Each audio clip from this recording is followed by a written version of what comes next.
Hey there, my name is Greg Beams. I recently imported a Land Rover Defender, a 110.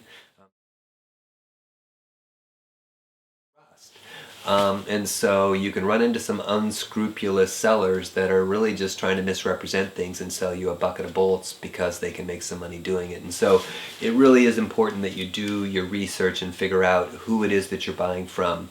It's important that that seller also have familiarity with these same import rules for the US, because otherwise they may be purchasing trucks and not really asking the right questions. They may not be checking all the VIN numbers. They may be buying something that they believe is an original vehicle, but in reality the owner did something to it. The owner may not be trying to lie. Maybe the owner just didn't recognize that this particular bit of information was very important. Maybe your seller, the person who purchased the truck from the original owner, maybe they didn't know to ask. And so this is where you can get into some real issues if you're not careful with who it is that you're buying from. I purchased my truck from Will and Lucy. They run Defenders Direct. They've been doing this for a number of years. In fact, here you can kind of see their website, and in fact, right here, this is actually my truck. This was the one that I first identified on their website, reached out and began talking to them. You can also check on the various forums, Defenders Forum and such. There's a number of them around where they'll talk about importing trucks into the US, and so you can look at that as well.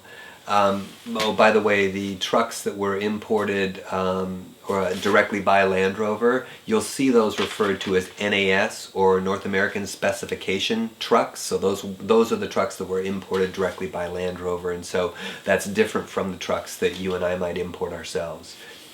Couple other things that I would tell you then, it's the other piece of it that is important as well is then working with an importer, because you're the one who's making the statements about the truck and that the particular numbers and the appropriateness of those numbers in terms of the VIN number and otherwise, and that things haven't been altered.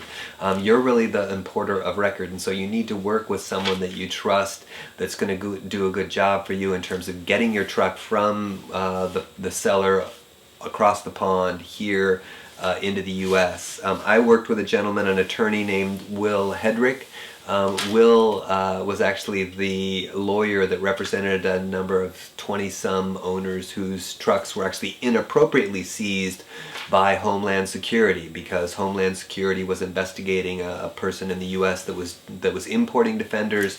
They believed that this person had made some improper modifications, or that perhaps these trucks had been imported improperly. Will took the case on pro bono, ultimately got the trucks returned to the owners. It did take quite a while. I think it took almost a year for that to get resolved and the owners to get their trucks back. But having said that, Will's a great guy and did a really good job for me. So I would highly recommend it. But whoever you have help you in terms of the imports, make sure that you have good faith in them and that they have a good background, they have some history of doing this, because the import rules in terms of when you have to pay the tax and getting things through customs and making things very clear are important. And you can see here what the folks at Defenders Direct did and that Will worked with. You can kind of see some of the forms here that came in my package, and the way that they clearly marked and identified where the VIN numbers were, the fact that the VIN numbers all match. Those then go to the original records in the UK that show the truck itself as having been registered in the UK. And so again, it really comes to being able to be comfortable for you as the person purchasing the truck that all of this is legitimate and that the seller is providing the right information, and that information is true and accurate. And so one of the things for consideration too is as I said before, you're limiting the number of things that you're doing in the UK. You're not swapping engines, you're not swapping transmissions, you're not swapping frames out because there's rust. You're not switching the drive from right-hand drive to left-hand drive. You're really doing some pretty minor modifications there, some minor add-ons.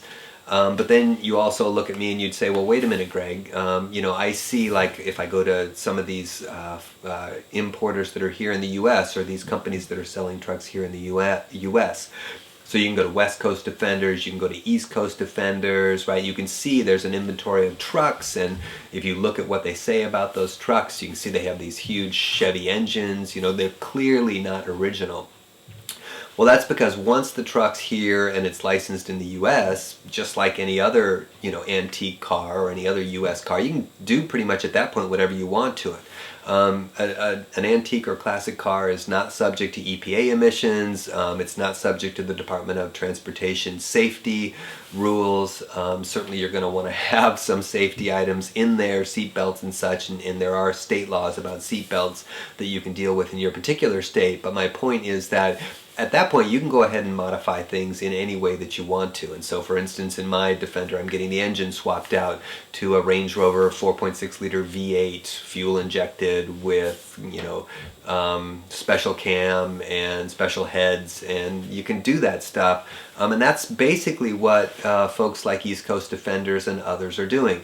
They're doing the same thing you're doing. They're identifying a solid, good Land Rover Defender that isn't modified, that's over in Europe, typically somewhere, that isn't rust, you know, a rust bucket, and they're importing it themselves. And then once it's here, once they've got it imported, then they're going through and doing all the modifications at that point, and they're selling you a truck that came in as a completely unmodified truck, and now they've gone through and modified it pretty significantly. What you're doing, though, is going to be different, right? If you're like me, what you're talking about doing is importing that truck yourself and then doing all of that work yourself, if you choose to. I would warn you that a 25-year-old diesel engine, the 1990s and prior, were typically running on what they refer to as the Land Rover 2.5 turbo diesel engine, or something, you know, less.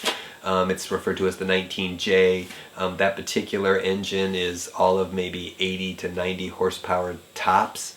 And then you get into 200 TDI, which happened in late 1990 forward, up until, you know, you get into later model engines. But at this point, the only thing you can import, right, is going to be a 1992 is as new as you're going to get. That's still the 200 TDI engine. That thing produces maybe 110 horsepower most. So the 19J won't even barely do freeway speed. You're talking 60 miles an hour. The 200 TDI, although I haven't driven one, is supposed to be significantly better, but significantly better than something that barely does 60 miles an hour, that's almost redlined to just do 60. You're not talking a vehicle that you're going to get a lot of horsepower. So you're probably going to end up changing things out once you get them here to the States. You think about tires and wheels and interior and soundproofing and, you know, anything else that you might want to do, and fog lights and bumper or whatever. And so the one thing that I would also caution you to keep in mind is that the truck that you get from the UK is not going to be perfect. Somebody hasn't gone through and made sure every bolt is tight and that every little piece is perfect and nothing's cracked or worn too much or whatever that might be.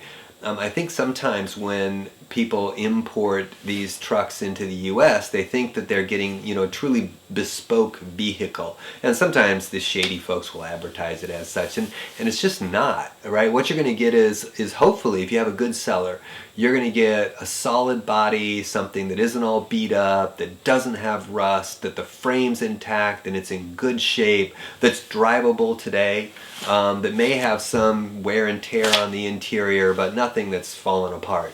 And then it's your job to go through and tighten things up and replace things and make sure that everything's running right and all of those things.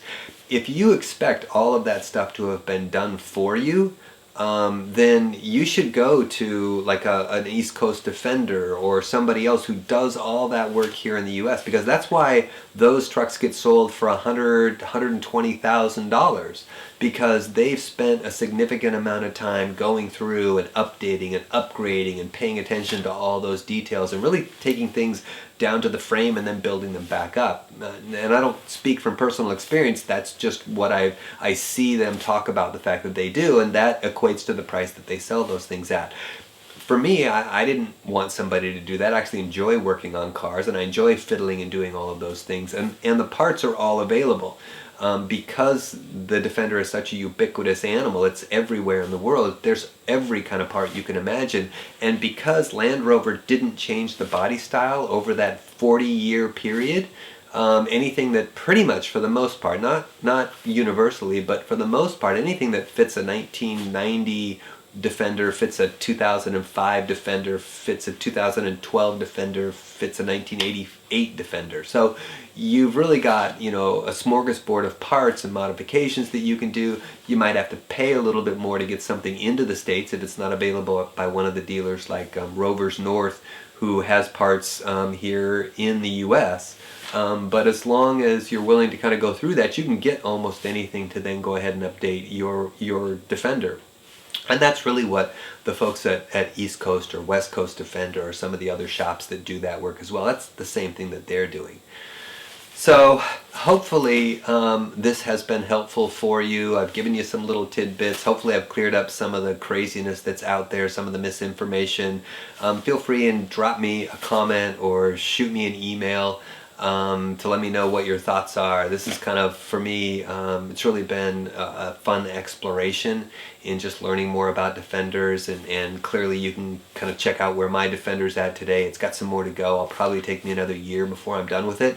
But having said that, it's been a real fun journey, both in figuring it all out and then obviously getting it here and now getting to work on it. So best of luck, and I hope if you're going to continue to pursue getting your Defender, you have a similar experience to what I had. Thanks.